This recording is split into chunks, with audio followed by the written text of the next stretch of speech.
What I'm rather pleased to see is now sunny conditions, given the state of the weather at lunchtime today. A number of housekeeping matters, if I may. First, one, phones off or silent, please. Second point being emergency route. They're signed. There are no fire test plans, so if it goes off, it's a real one, and we'll lead our way outside from here. The other thing to note, as you've just seen pop off the screen, we are recording this as a webinar, which means that in due course it will be available to download from the CIHT website, and Yvonne will deal with all that. The reason I say that now is, one, I have to talk into that microphone. Paul is mic'd up, but when we get to the questions, would you please wait until the handheld microphone gets to you such that we can actually pick it up. Otherwise we won't hear a question, and those who download it won't hear a question either. So if you just bear with us, we'll get the protocols working. Therefore, moving on, can I first of all thank SKM Colin Buchanan for sponsoring this evening, and also for having Colin Buchanan here to speak. I think we're all extremely pleased to see him here, and particularly given the date, being 2013 and all that. A couple of bits and pieces on other bits and pieces about the institution. One, I'm very pleased to say that we now have somewhere over 12,500 members. We have branches all around the UK and in countries across the world. And Louise Evans, who many of you have met this evening at the front desk, is available to help if you're not a member. And if you're not a member, please strongly consider joining. And even if you are a member, strongly consider urging others to join. It does make a difference, and it is part of our campaign. We have a campaign currently running to increase our membership by 500. As of about not very long ago, we're 37% of the way there, which equates to roughly 180 folk, for those of you who can do the maths. And we're very pleased with that. But as I say in my presidential addresses all the time around the countryside, we need more. And we look forward to hopefully seeing what you guys can bring to that. So, can I therefore actually introduce Andreas Markides of SKM Colin Buchanan, who will introduce the next part of the proceedings. Thank you, David, and it is my great pleasure to welcome, on behalf of, as chair of the institution's Learned Society, I'm delighted that you could all be here tonight. It is a great pleasure for any of our events to be so popular, and we knew that this one was going to be particularly so, and we are delighted that you are all here. It would be amiss of me to start the proceedings if I did not thank some people who were instrumental in making this event happen. This event went into planning probably 15 months ago. Two people who were particularly instrumental in that, the late John Smart and Peter Dickinson, who is here tonight, whom I'd like to thank very much for his original idea and motivation to put this event together. I would also like to thank Yvonne Schuster, who has spent quite a lot of her time in the last 3 or 4 months organizing this event, and so far at least it's all going up particularly smoothly. All I want to say is that this event really brings us full circle in a number of different ways. It brings us full circle in the fact that it's not only the 50th anniversary of the publication of Traffic in Towns, it's also the 50th anniversary of the appointment of Sir Colin as the first professor of transport planning at Imperial College. Therefore, I could think of nothing more apt as a venue than this one. It brings us full circle in another more personal way for me, in that in the early 80s, I was a student here. I was sitting where you are all sitting as a young man, and never did I imagine in those days that I would then spend 25 years of my professional life working for Colin Buchanan and Partners, more latterly with SKM Colin Buchanan. And I had the great honor of meeting Sir Colin and working with his son, Malcolm Buchanan, who was chairman of the company at the time. And finally, of course, it brings us full circle in that we haven't got Sir Colin to present tonight's paper, but we have his grandson, Paul Buchanan, and at this point I'd like to invite my good friend and colleague, Paul Buchanan, to deliver his presentation.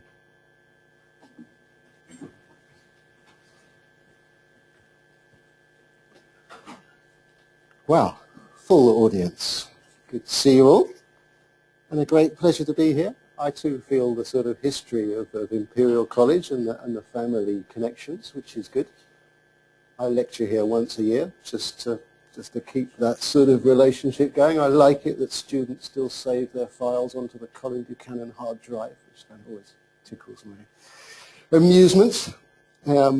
There's more history too, actually, because the first Colin Buchanan Partners Office was set up just over the road, Prince's Gate, about 50 yards away, I guess, so that my grandfather could both be an academic and be a consultant at the same time.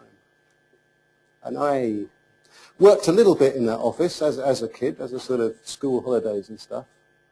And I remember very well the most profitable week in CB's history, my father told me at the time, which was when the Iranian hostage siege was on, and they gave up consulting for a while and started selling tea and sandwiches out of the basement, and that worked really well, apparently. That was a record week or 2 weeks. It was a bit disappointing when the SAS went in and spoilt it all, but you know. Okay, I have a clicker. I'm going to talk about 3 broad things, none of them in too much detail for you. The first a bit about my grandfather as a person, as a grandfather to me, and I guess as a boss. Then traffic in towns, which has never improved Oxford Street from what it was in the 60s, obviously. And then a little bit about transport in cities, which is a new bit of research that we're planning to sort of build on that legacy and think about the next 50 years rather than look back at the last 50.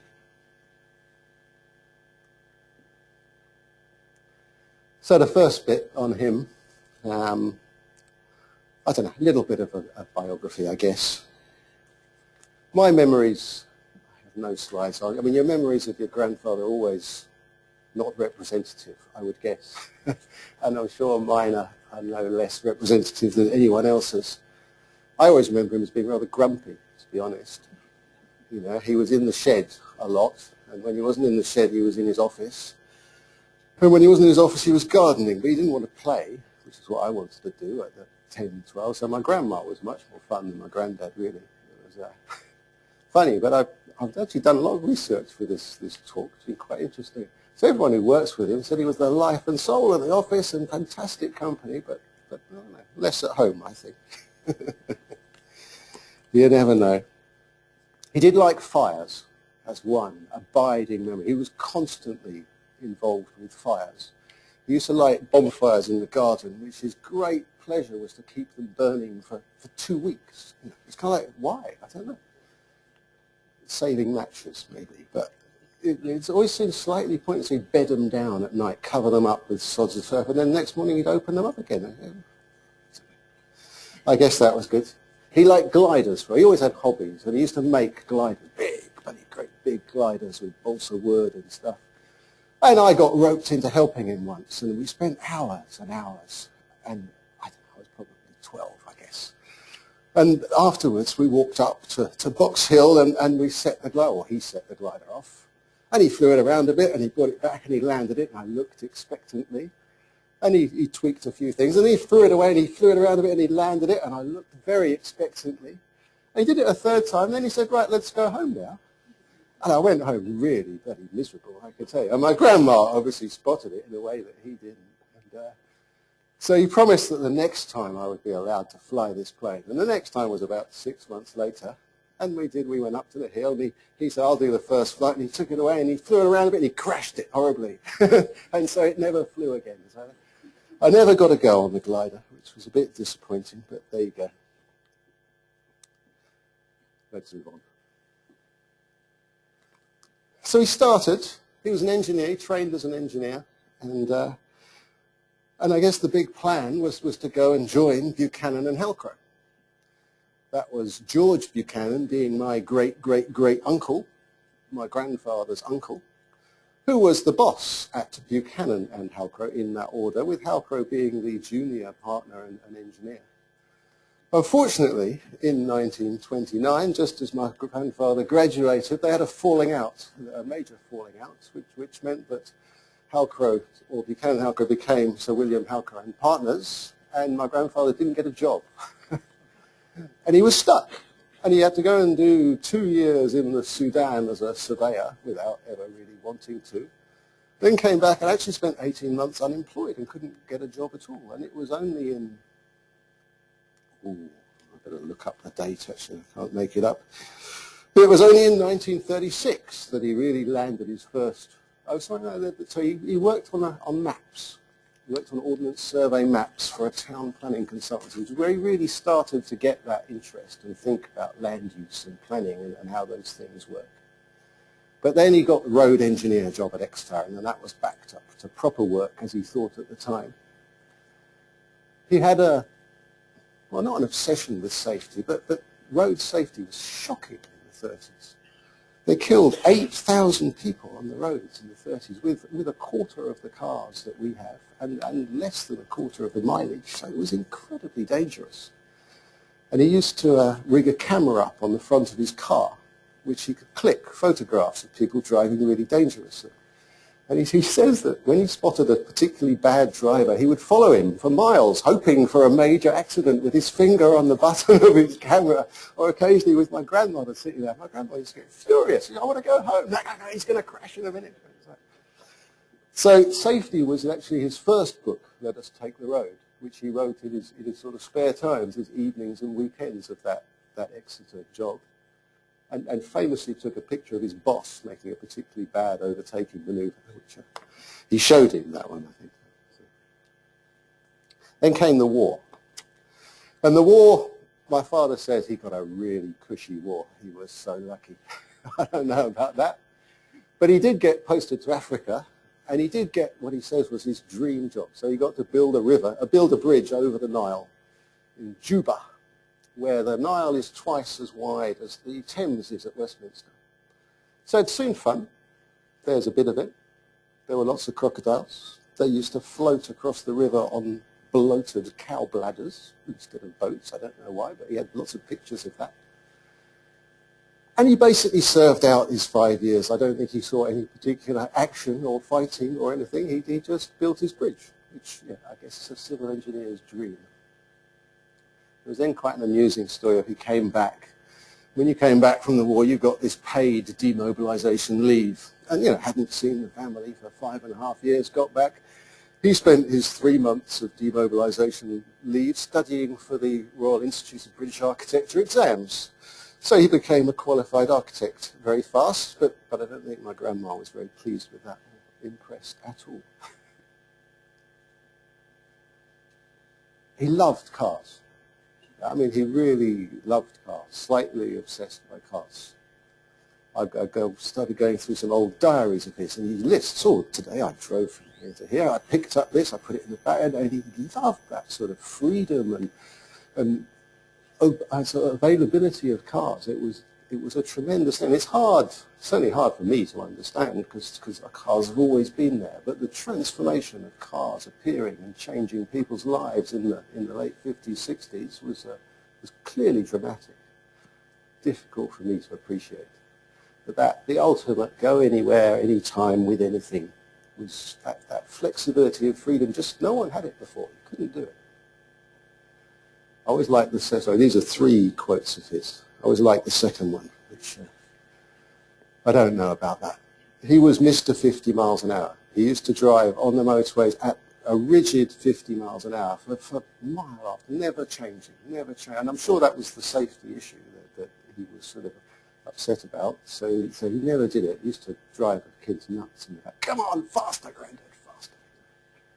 So nothing quite so pleasurable as driving a powerful car slowly. Well, I'm not sure how he would know, because I never saw him drive it even remotely fast. But he was also an environmentalist and a conservationist. Loved landscapes, buildings, and he in no way underestimated the value of those. And that sort of contradiction between loving the transport and disliking the impacts was the essence, perhaps, of traffic in towns.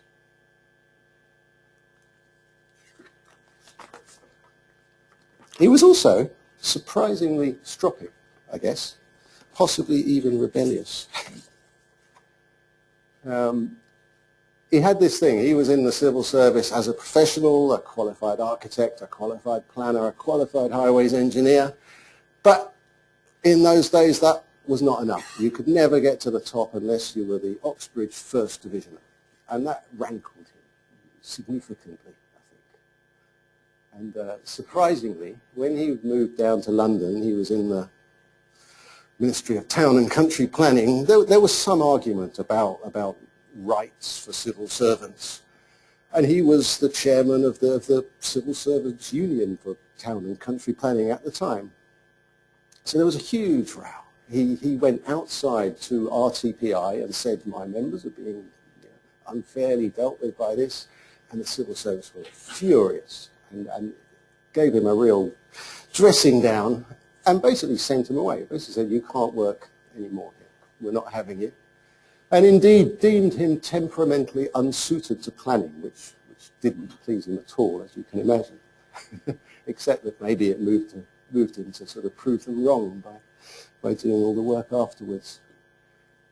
He was then moved to the inspectorate and became a planning inspector. And I think he quite liked that. I think that was quite fun, travelling around, looking at particular issues, coming up with an answer. I'm sure that's where the consultancy idea came from. So he liked that. There was also the famous Roskill, which was later, which was 72, 73. And he went through that whole process in Roskill of looking at airport options. Ring any bells at the moment? They're probably going to come up with the same answer this time around, is my guess. But Roskill, it was one of the very early applications of cost-benefit analysis and economics. And my grandfather hated it. He just said, I don't believe it. It's very clever, but I don't believe it. It doesn't make any sense to me. No one told me this when I chose to become an economist and studied economics and sort of discovered afterwards that it was not his favourite career at all. Although transport economist maybe he would accept today. But he stood up to that. Roskill was a very domineering position. There were a team of 10, 11 people, and at the last minute he said, I can't sign up to this. And he wrote his own independent report. It's a beautifully written report, same as Traffic in Towns in that way. The sort of quality of being able to get your view across clearly, succinctly was one of his special skills, I think. So he was prepared to be the outcast, the loner, sticking to what he believed was right. That was definitely true. Whether that's quite being a rebel or not, I don't know, but he was good at that. And then we get to Traffic in Towns. That was his rescue from being an inspector. And there's I don't know quite how true it is, but the story is that Ernest Marples, the Minister for Transport at the time, was told, we need to look at traffic. We've got problems. There's congestion. It's shocking. We need to deal with it. What can we do? And he was on a trip to the States, so he ordered his civil servants to give him all the books on transport that they could find. And they gave him a big pile. And he apparently read them all on his way over and threw 90% of them away and was left with 2. And one of them was The Monster We Love to Hate, the book that was just seen up there. And the other one was my grandfather's judgment on redoing the traffic at Piccadilly Circus when he was an inspector. So he said, this is the guy, we'll get him in. And he got incredible freedom, he really did. He appointed a team of 15 people, worked entirely independently, reported to a steering committee, but not to the Ministry for Transport. He said, I'm not doing it that way, I want to be on my own, I want to have independence. Took 18 months with that big team, travelled around the world, saw the States and Germany and Europe, and really went for it. So there was no shortage of effort or resources in there. They were lucky to that extent.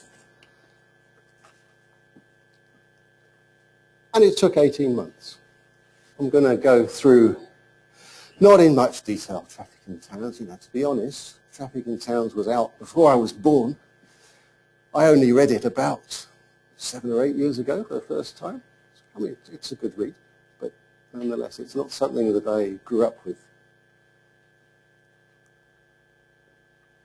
I guess what Traffic in Towns really did was it set a framework, a way of thinking through transport issues, a holistic way that incorporated not just the movement bit, the travel bit, but everything else around it.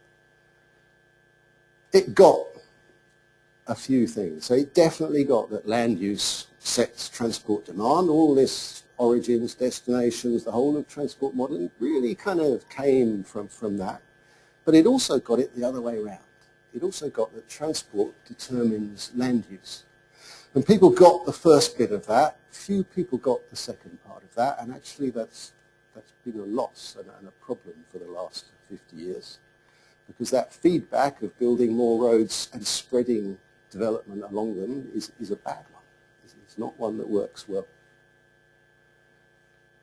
He was big on his road hierarchies. So if you're going to build big roads, make them big roads and segregate them from the people. That hierarchy of roads and environmental areas for people to live in. So try and separate that noise and pollution and safety danger of the roads from where people live. For the first time, I'm pretty sure, he said you can't accommodate all traffic. You have to find ways to deal with it. But you cannot build enough roads into city centres to supply the demand. Not possible. Which was interesting, because up till then, transport was predict and provide. How many cars, what's the demand? I'll build 2 lanes, 4 lanes, 6, whatever it takes to fill that demand, like pouring water down a pipe. But it's not like that. So the environmental standards, that idea that there's a limit to how much you can put through was again a key. And he got completely, I mean, I don't know, such a succinct answer, but everything in transport is really a trade-off between cost, accessibility and environment. If you want maximum accessibility and you've got a lot of money and you don't care about the environment, you can do it. I mean, it works. If you care about the environment and you've got no money, you can't do much about it. So that balance was the essence, I think, of traffic in towns. And it still is. They're still exactly the same problems we think about today. That's just a permanent and long-standing thing. And he got that you need to manage. It was early demand management, really, that you can squash it down, as well as just building to provide for it. I don't know. There's a lot of reviews of traffic in towns at the time and later, but those are my sort of key 5 areas, I think.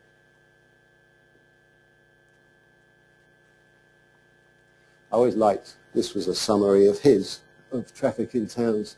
He said, we only made one recommendation after our 18 months of research, and that one recommendation was you better start paying attention to it, because it's a big issue.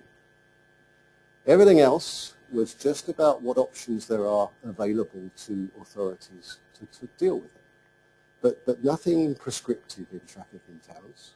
You know, very gentle, very clever report in that way. Within a year of Traffic in Towns being published, he was made life president of the Pedestrians Association for services to pedestrians and a life member of the Royal Automobile Club for services to motorists.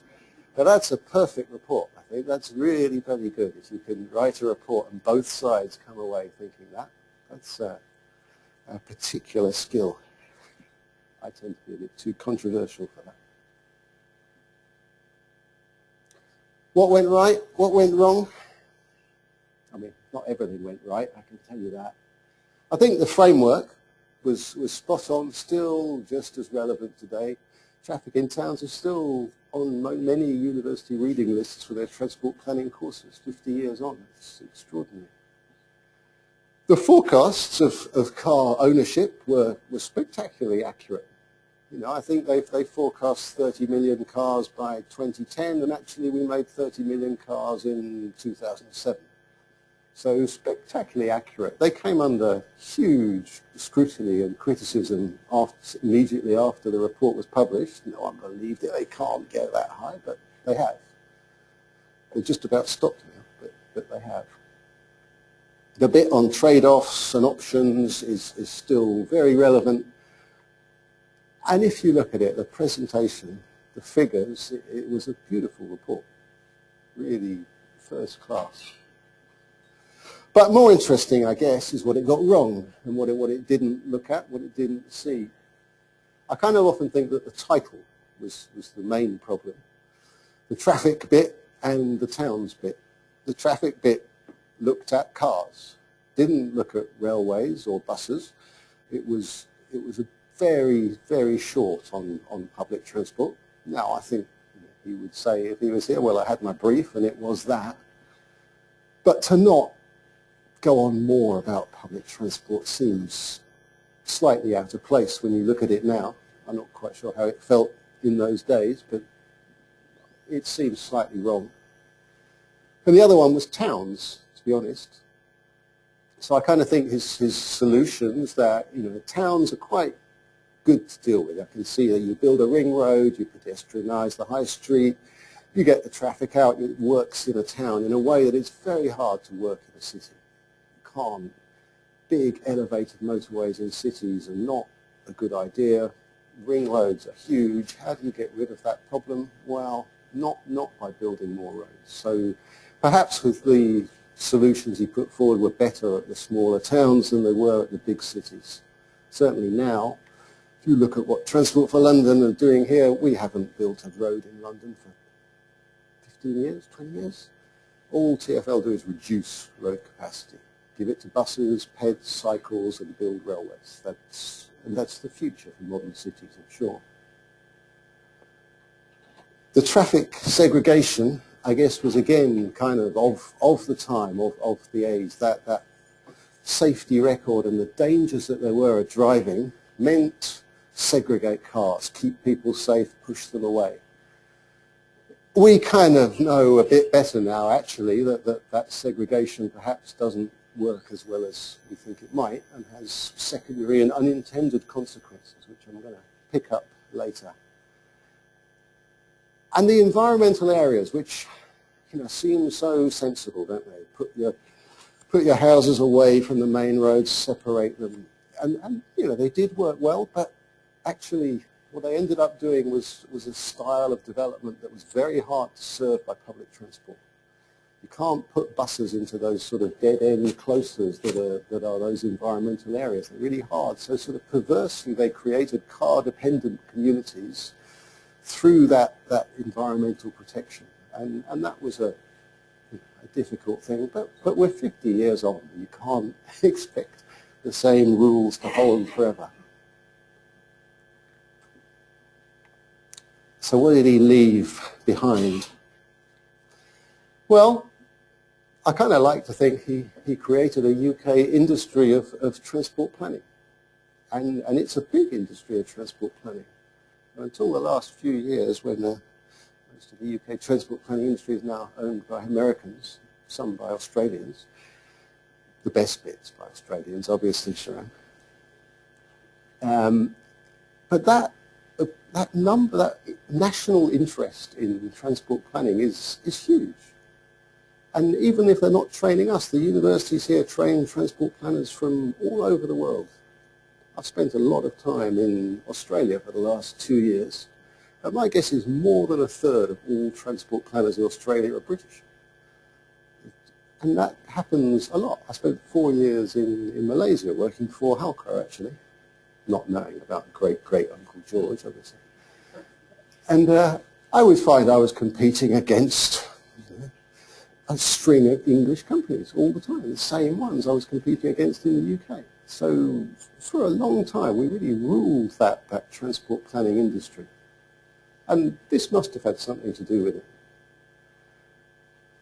It's an astonishing thing to be still talking 50 years on about a report written when there were very few cars around, and it's still being relevant. That longevity, the sort of accuracy of that framework of thinking was very impressive looking back on it. Very impressive indeed. And I think the policy choices resonate and are still exactly as relevant now as they were then. So that's a hugely impressive thing. Enough of the past. What about the future? So I guess about a year ago, we started thinking about this and thinking we should do something and move forward from traffic in towns. And I got that title thing of his, of traffic, not the right, towns, not the right. So transport in cities seemed like a good title for what we want to do. And I'm just going to give you a little run through of the ideas. We're just starting off the actual work. There's no answers available yet, but you might be interested. So the last 50 years, or certainly 50 years ago, the question was, how do we deal with this growth? This growth is huge. What are we going to do? What impact is it going to have, and how do we save the bits that we want to save? Now, the issues are very different, actually. So if you look at car use across a whole range of countries, developed countries, the UK, the US, France, Germany, Australia, it's dipped. The last 5 years are a little bit down. So car use is actually declining, and that's a huge change. We've had 70 years of growth, and the last few years has gone down. Reasons for that not entirely clear. Lots of different reasons probably. I think maybe the main one is we've stopped building roads, actually, and so we're not supplying additional capacity, so there's no room for extra trips to be made, but we'll come back to that. There are some dramatic changes in technology and a whole load of measures available that are different. There are much more economic drivers for transport now than there were then, and the role of transport in enabling cities to grow is key and very important. And a few other bits too. I'm not going to run through all of those. And how do we deal with them now? Well, in my view, very, very badly. We assume fixed land use when we think about transport schemes. Nothing you build has any impact on the scale or distribution of houses or jobs. That's such a terrible assumption and a backward step from traffic in towns. We like to say big infrastructure, we'll appraise it over 30 years. We might even go to 60 years. But we appraise it just assuming everything grows at a constant rate forever, which is a hopeless, hopeless assumption. We value transport almost entirely in time savings, and we align to particular policy objectives without ever thinking that they might change or be different in the future. Here's a lovely graph, it's one of my favourites. This is UK transport usage 1900 to 1970. Phil Goodwin's not here, is he? I stole this graph from him. Railways in blue. If you were investing in transport in about 1920, where would your money go? Your money would go railways. We do straight line forecasts. Railways are going to go off the top, but actually you would have been horribly, horribly wrong, because look what they were in 1940. Really horribly wrong. And of course, if you'd done it in 1940, you would have said buses. That's the key to future transportation. But buses didn't last either. Buses kind of went down, and they were killed off by cars. And something else is going to come along and change stuff in the future. I'm pretty sure of that. If we were to carry this graph forward, you'd have seen a massive renaissance in rail I guess, from the late 80s. Rail has really rocketed up. Car, which I don't know, would be somewhere up on the 4th floor, I guess, on the scale of that at the moment, is now stopped and maybe bending back down a bit. Buses have continued to decline, and not so good news for them. But predict and provide is not easy, not when you're building 50, 100-year pieces of kit. I love it that more than half of London Underground is more than 100 years old. Yeah, and what a great investment that was. Being more used now than it ever was before. Isn't that fantastic? We also assume everyone continues to behave in exactly the same way as they did no matter what transport we put in, and that's not true either. So just two behavioural issues for you. This is another favourite graph. This is David Metz, former chief scientist at the Department for Transport. This is from 1970 to 2010 UK transport usage. What you will see is that the number of trips per person per year It was almost exactly the same. The number of hours spent travelling per person per year is almost exactly the same. The only one of these lines that's changed is the distance. Travel. The distance has gone up very, very significantly. But if you remember how we evaluate transport schemes, we evaluate it on the basis of time savings. We invest billions of pounds every year on the basis of time savings. But what does this show? The annoying so-and-sos, they don't save any time at all. What they do is they move further away. And that outward move and the longer trips entirely negates any speed effect of whatever transport we put in. That's a really interesting scenario. So what are we using time savings for? It depends a bit what journey purpose you are, but for leisure and non-work trips, I think that time savings is a proxy for location preference. I would rather live over there than here. And I'll use the 20 minutes that you've saved me by building this new railway or road or whatever it is in order to go and get a bigger house with a bigger garden and still commute to work. And that's a very different thing to time savings. Whether one is a proxy for the other at all, I'm very uncertain. I don't think time savings is a good measure. I also like this safety one. There was a story in the papers, I guess, about 15, maybe 20, probably 20 years ago, actually. And the story was insurance companies rip off honest British motorists. Good story. And it was I guess, about 5 years after they'd brought in ABS, automatic braking systems. It means you can stamp on your brake as hard as possible and your car will stop without skidding. Safety measure brought in. This is going to reduce accidents, everything would be great. So 5 years afterwards, some journalist got hold of the story that insurance premiums were more expensive on cars with ABS than the identical models without ABS. So this was ripping off, but of course the insurance companies weren't ripping off the motorists at all. The insurance companies were just following the statistics and found that the same models with ABS had more accidents and more serious ones than the models without. Now, why might that be? Well, the answer, of course, was people with ABS drove like lunatics. I've got the fastest stopping car on the road, I'll drive really fast. And sometimes, even though you could stop fast, it still wasn't fast enough. And other times they stopped so fast but the car behind them couldn't stop that fast, so they went straight up the back. But either way, they had a lot more accidents and that insurance premium was higher for a good reason. Which brings you to the solution to all road safety problems, which is a large spike pointing out of the steering wheels directly at your chest. And if you did that, everyone would drive very, very slowly and very cautiously, and there would be no accidents at all. There might not be many time savings. In fact, there might be a few time costs, but even that might be a good thing because it would encourage people to come back and live closer. And that happens all the time. That driver behavior changes the outcomes from the things that we want. It's a bit like the segregation, the fences for pedestrians just makes drivers drive faster and faster. I went to a great talk by an Australian sort of reclaim the streets person who was talking about a street where cars went roaring down and residents sort of shook their fists and stared angrily at them and kids couldn't play outside. And he did a week experiment when he got all residents, whenever they saw a car, to wave and smile. And the speed was halved. Now, maybe they were just confused by people waving and smiling at them, but that was a huge behavioural change, and those behavioural changes are important. The Olympic Games and all that travel demand management, that was behavioural change. And behavioural change happens on all things. Big pieces of infrastructure cause behavioural change in a way that we're not good at thinking about or understanding.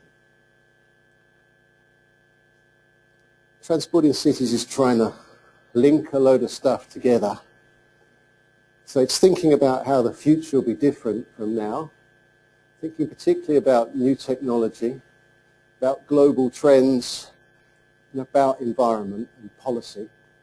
How will those be different in the future?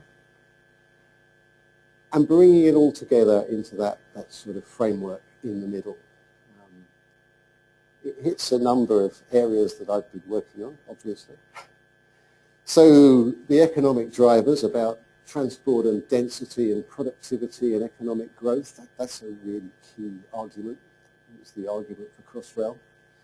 I love this stuff on quality of place, and it's really easy to underestimate. But in a highly international world, when workers can choose where they want to live, particularly high-skilled workers, they choose to live in nice places. Don't go and live in nasty cities. Unless you have your city nice, it's going to be increasingly become a key issue in labour attraction and inward investment, I think. So I think that's really important. And London's a very nice city. Do it down occasionally. It is a good place. I'm interested in those technology drivers and how they will affect the future. Fascinated by driverless cars and what that might mean to the world. Suddenly, if your roads are full of electrically powered driverless cars that never crash and never hit pedestrians and emit nothing, well, maybe roads aren't so bad. Maybe roads are really good. Maybe roads are really the most cost-effective way of supplying transport. We'll see. So I'm going to go back to a bit there. So within that, we're going to do three things. The first one is benchmarking. We've collected data across 120 cities and trying to find links between transport and other indicators, in particular between transport provision or usage and GDP per head, wealth, quality of place, environment, and density of development, so density of city. And that's coming up with some interesting ideas. I've been trying for about 15 years to prove my public transport makes you rich theory, which I like. If you look across the UK, the cities with the highest public transport mode shares are the richest, cities with the lowest are the poorest. That's, given that public transport is historically for poor people, that's a really interesting conclusion. The international evidence is not quite so conclusive, actually. Particularly the US kind of mucks it up. Although even in the US, the richest city, New York, has the biggest public transport mode share, so there's something there, but they're on a different scale to us. So think about that. Think about technology and future drivers and how it was different, and just come up with a framework of thinking for the future. No lines on maps, no particular schemes. I don't want to tread on cities' toes and spoil their policy. But I want to get them to think about how different scenarios of the future affect the investment decisions they're thinking of now. Will that road be a good investment in 20 years' time, 30 years' time, like the underground was 100 years ago? I don't know, but I think we can help.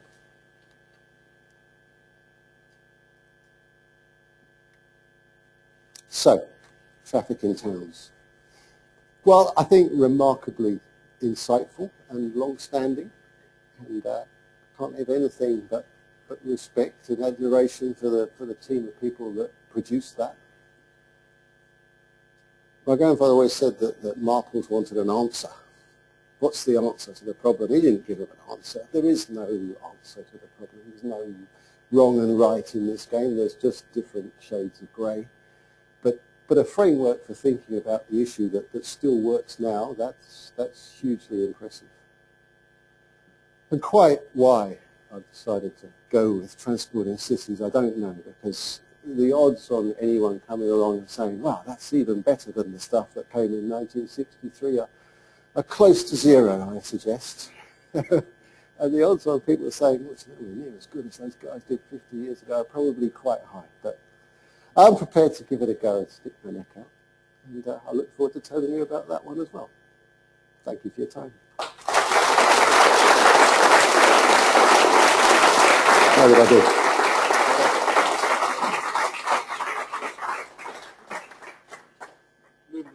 There must be, I'm sure, many questions come out of that. As I say, stick your paw in the air, tell us who you are, and then we'll run around. Mike first, then. Thank you, Paul. Mike Walter from Transportation Professional Magazine. Thank you for an engaging presentation. It was nice to hear about the history and where you're taking your grandfather's report now. Your final slide there, you said you were on a hiding to nothing.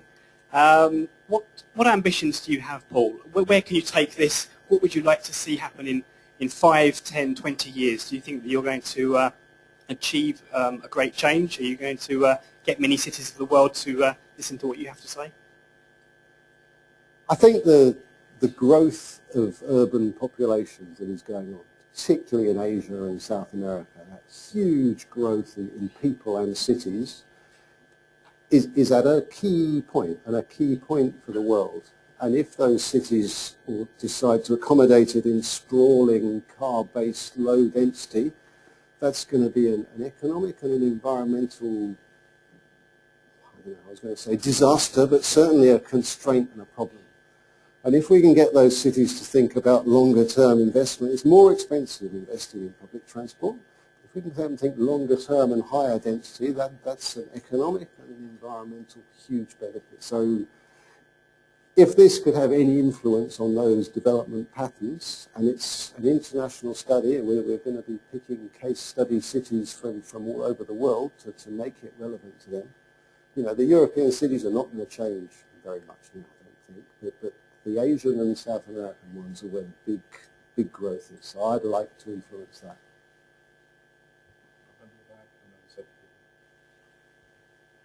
Hi Paul, my name's Eddie Hewitt from Slough Borough Council.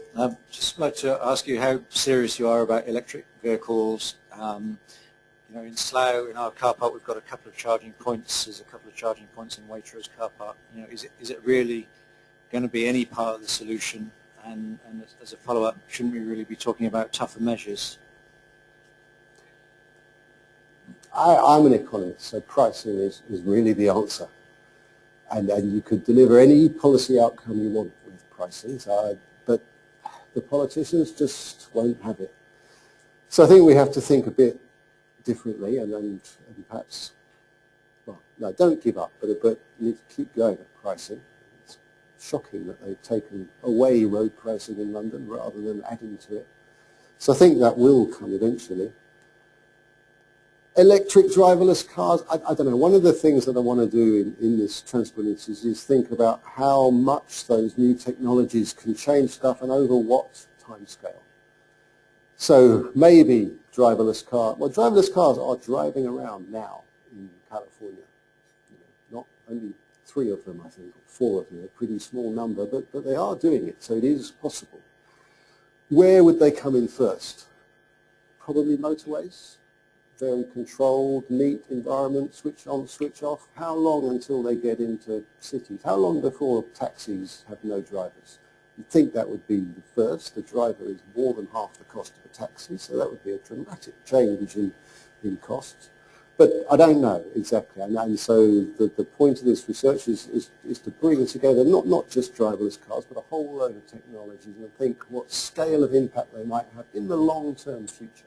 Probably not of relevance to transport policy issues today, but it is about if you are investing in big infrastructure. John Dale from Urban Movement. Paul, fascinated by a couple of things you said at different points, which if you could add a little bit more to that. Firstly was the thing about the traffic and towns as opposed to transport and cities, that whole idea about the opportunities which thinking for how people move in different ways. You mentioned obviously public transport, what chances there are also other modes taking up that slack, and obviously cycling is a big thing in London at the moment, and it is in other cities. Could that come in?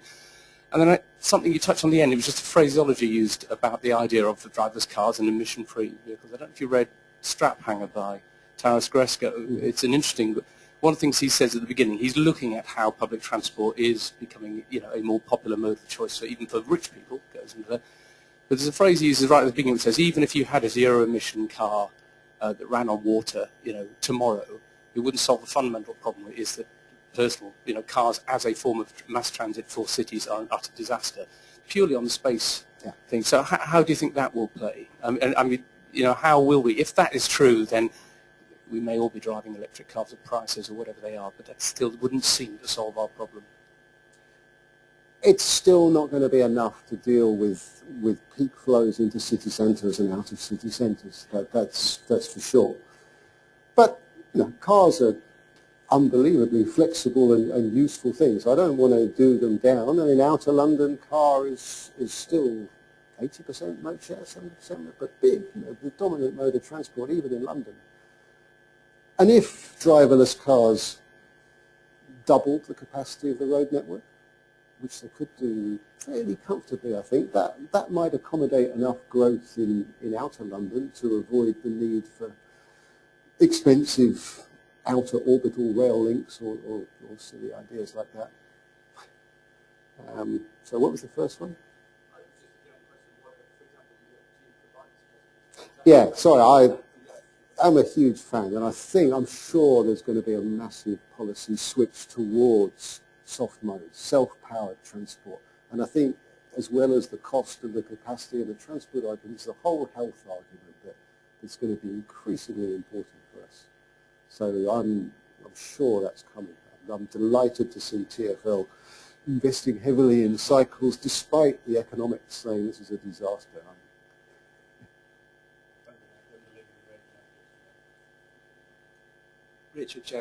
Richard Jeremy from the Transport Select Committee. One of the things that we're going to see in Western Europe, maybe America and in due course elsewhere in the world, is a growing number of people who use transport being increasingly elderly and therefore possibly disabled of various kinds or another. What do you think? What impact do you think that will have on transport designs and relative land use designs, etc.? I don't know. It'll have a fairly catastrophic effect on fare revenues, that's for sure. I guess it's going to cost a lot of money. The step-free access to the underground is a hugely expensive program, such that it would be much cheaper to buy a Rolls-Royce and drive anyone who had trouble with stairs to where they wanted to go than actually dig out the stations. But that's now, and in the future, I think that's a good investment. So I think making public transport accessible for all is going to be another big driver in the future. How it affects land use, I'm less sure. I don't know. I'm not sure I have an opinion on that, which is rare. Jenny Mendel from UCL. Can I suggest an additional key issue from your list, which is obesity, that is affecting virtually every country in the world? Some estimates reckon that the reduction in the walking that people do is enough to account for all the obesity in the Western world. I agree. No, I mean the use of walk and cycle as a health tool rather than a transport tool, I think, is really important. And how you do that, whether it's through price or behavioural change or just encouraging people, or whether there's even more draconian ways, I don't know. But there are options. I'm sure it's going to be a key driver in the future. I agree. Hi, Paul. Dominic Brown from Surveyor Magazine, Transport Network. I was interested in, you were talking about promoting cycling and how you feel the government's agenda of localism and transferring funding for major local transport schemes to local authorities, LEPs, from 2015. Do you see that as a positive move, or do you think there's a risk of removing that overall framework and strategy that obviously your grandfather and yourself are so interested in? I like localism. I don't think this government does enough localism, but it would be difficult, for example, to push that health agenda through locally when the costs of the hospitals are not borne locally. So it would be hard to get that working together, I agree. But not impossible. It just needs a combination of local and national, I guess. But I like people there, towns and cities, to have their own identities and be different and try different solutions. No problem with that. John Turkish from London Travel Watch. I'd like to nominate you rather than me to be the person that breaks it to London's taxi drivers that they're about to become redundant. But the question I wanted to ask was whether another of the things that your grandfather got right in his report, although you didn't instance it in your presentation, particularly with his classic case study of what you'd have to do with Fitzrovia, is something that you can see in any British city. You don't have to go to Los Angeles to observe this. One of the critical problems about car dependency is that nobody has really adequately solved the issue of what you do with the damn things for 90% of the time when they're standing still. Agree. And we need to make it more expensive for people to park their cars to get rid of that. Again, you may find that driverless cars deal with that in some ways. You know, the idea that you get your car, it takes you to work, you say, go away, or better still, go and pick someone else up and do some other journey without ever having to stop. But apparently you can just tell them, go to the car park, and they will drive to the car park on their own and drop you at the office. So it's rather good. So yeah, parking is an issue, another favourite topic of my grandfather's. He used to say most transport problems are actually parking problems. I'm not entirely sure that's true now, but it was then. The local authorities would be very reluctant to lose their parking income. It's so important to them. But yes, there's an awful lot of wasted space in cities for cars to sit empty all day, every day. I agree. Martin Tugwell from Oxfordshire County Council. Paul, I mean, one of the things that strikes me about your grandfather's work is the reference about the legacy that it created, and particularly about setting out that framework that 50 years on, still's valid, in effect inspired a generation of transport planners. And I look at now, when I think about some of the decision-making, we're very much dominated by technical assessments, the cry of having an evidence base that comes up with a number that tells us the right answer. And I just wonder, if you're thinking about the next 50 years and the next generation of transport planners that are going to be inspired by transport in cities, what do you think are the biggest challenges and maybe opportunities that they have? Well, I think the opportunity is to change the world, isn't it? It's to make it a better place. And I think traffic in towns clearly delivered on that. Even if some of the early Colin Buchanan and Partners projects involved elevated motorways in cities, which I don't think they would want to do now. But even that, I think that was options given to the cities who made their choices rather than actually pushing them themselves. So that's what I like about transport planning, transport economics, is you sort of come home at the end of the week and you think, well, I did something good this week, did something useful, which I can't believe a banker ever feels that at the end of the week. Yeah, their wallet is rather thicker than mine, so it's not all one way, but I think I'd rather be where I am. And I think that opportunity is there, and it's there all the time for someone to try and reach out and grab it. You're never going to get the same impact as this one, though. This was the first. Now studies come out once a week, once a fortnight, and it's a sort of constant evolving issue. But the first one, that was really dramatic. I remember being shown scrapbooks of newspaper cuttings by my grandma, and whole page adverts by Shell and Esso. We don't care what Buchanan thinks. Drive more anyway. Or it was fantastic. What a sort of reception, what publicity that was. Peter Brown. Paul, thank God firstly that someone's doing some research after 50 years, because it seems to me that all the tools that transport planners have now are almost obsolete, and certainly the assessment mechanisms are obsolete. I think the other point I'd like to make is, in that research, as a practitioner of 40 years, one of the things that was always difficult for me, because I didn't have a vote, was freight. And please, please, please include the future of freight and servicing in your research. I will do, Peter. Thanks. Paul, I'm Archie Robertson. I'm the chairman of Living Streets, which is the successor association to the Pedestrians Association. I wish you success with your great work, so that we'll keep a life presidency penciled in for you. My question is about the opportunity of what you call soft transport, which I also think is great. To what extent has the switch of responsibility for health back from the centre to local authorities, how is that going to help, you think, and can you give us some insight as to how that might feature in your work? I don't know. I know it didn't help because because I actually had a contract to do research on that link between different forms of transport and health, and it got pulled at that point when the health research went from national to local. So I wasn't very happy about the move at that time.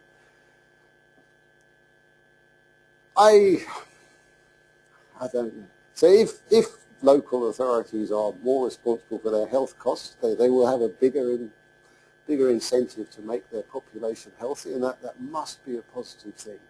You know, there are only two good modes of transport. They are walking and cycling. Everything else is bad.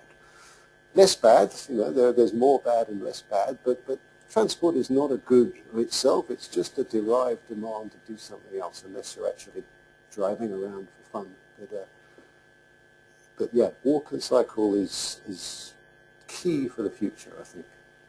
Kind of going backwards in time, but we'll see. That's my guess. My guess is that those health costs are going to be really, really high, and policies that reduce them and encourage that exercise and walk, cycle, and it's such an easy thing to do. So I get the train into Waterloo, and instead of getting the underground for 2 stops to London Bridge, I do my 20-minute walk there and back, and that's kind of enough exercise to stop me getting too fat. And I don't join the gym. I don't do much sport now because I'm too old and slow, but that exercise is really useful, and to make it part of your everyday journey is just an easy way of doing it. I like it. It's kind of addictive after a while, even when it's pouring with rain. Okay. So thanks. Ladies and gentlemen, can I just sort of thank Paul for talking this evening, and just sort of recalling we started the reflections on his grandfather. I think we've recognized that in many of our grandfathers. The work itself, what a wonderful opportunity that was. And not only that, but also how we see going forward. And I have to admit, I identify with the walking bit, as I get off at Euston and walk to Old Street when I come down for meetings with the CIHT. So thank you very much for sharing those thoughts, and really good luck with Transport in Cities. Thank you very much.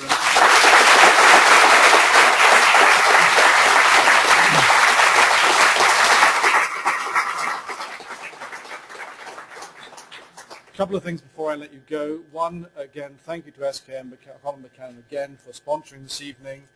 I think it's been a superb evening, and thank you all for coming. There are a number of other things to note. One, this evening has, as I said, been recorded. It will be downloadable from the website, and details from Yvonne, so you can again reflect on that and get access to it again. Things like you can follow what the CIHT is up to, not only on the events part of our website, but also on Twitter. And that a little plea at the end, please, can you hand your name badges back in? It saves us a few quid.